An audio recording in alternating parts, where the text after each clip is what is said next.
We will show you how mileage blocker works on the Dodge Ram. Now, the device is activated, and the mileage on the odometer is stopped.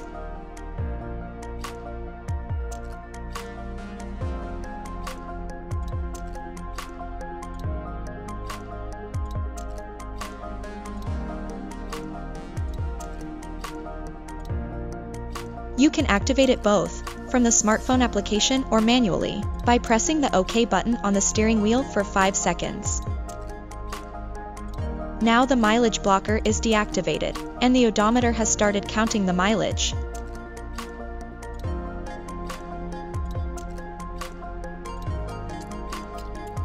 You can activate and deactivate device anytime.